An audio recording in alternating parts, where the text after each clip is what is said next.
ஒரு ஒர்த்தே இல்லாத ஒரு ஸ்டோனை செல் பண்ணி billions of billion dollar earn பண்ண ஒரு கம்பெனியை பற்றி உங்களுக்கு தெரியுமா? It is not a scam, it is a greatest marketing trick in history. Welcome to the story of DBS. 1938 DBS கம்பெனிக்கு ஒரு ப்ராப்ளம் வந்துச்சு. அவங்கள்ட்ட மவுண்டன் அளவுக்கு டைமண்ட்ஸ் இருந்துச்சு.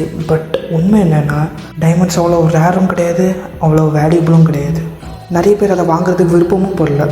அப்போ அவங்க எப்படி ஒர்த்தே இல்லாத ஒரு ஸ்டோனை பில்லியன் டாலர் கம்பெனியை மாற்றுறாங்க? அவங்க நிறைய மைனும் பண்ணல, அவங்க ப்ரைஸை லோவும் ஆக்கலை. அவங்க ஒன்று ஸ்மார்ட்டாக பண்ணாங்க. அவங்க நம்பிக்கையை க்ரியேட் பண்ணாங்க. அந்த கம்பெனி ஒரு டாப் ஏஜென்சியை ஹையர் பண்ணி டைமண்ட்னா லக்ஸரி திங்னு ஃபீல் பண்ண வச்சாங்க. அவங்க ஒரு லைனை க்ரியேட் பண்ணாங்க. அது ஹிஸ்ட்ரியே சேஞ்ச் பண்ணிச்சு. A diamond is forever. After that அது ஒரு ஸ்டோனாக மட்டும் இல்லை, அது ஒரு symbol of love, symbol of status, symbol of மேரேஜாகவும் மாற ஆரம்பிச்சது. இந்த டேக்லைனை எல்லா இடத்துலையும் நம்ப ஆரம்பித்தாங்க. ஈவன் த ஹாலிவுட் மூவிஸில், மேகசின் கவர்ஸில், எல்லா இடத்துலையுமே இதோட வெளிப்பாடாக உலகமே நம்ப ஆரம்பிச்சிட்டு. டிபிஎஸ் வெறும் டைமண்டை செல் பண்ணல, அவங்க மனுஷங்களோட கனவை செல் பண்ணுறாங்க, அவங்களோட எமோஷனை செல் பண்ணுறாங்க, அவங்களோட ட்ரெடிஷனை செல் பண்ணுறாங்க. அதனால தான் ஒரு காமன் ஸ்டோன் ஒரு ப்ரெஷியஸ் ஸ்டோனாக மாறுது.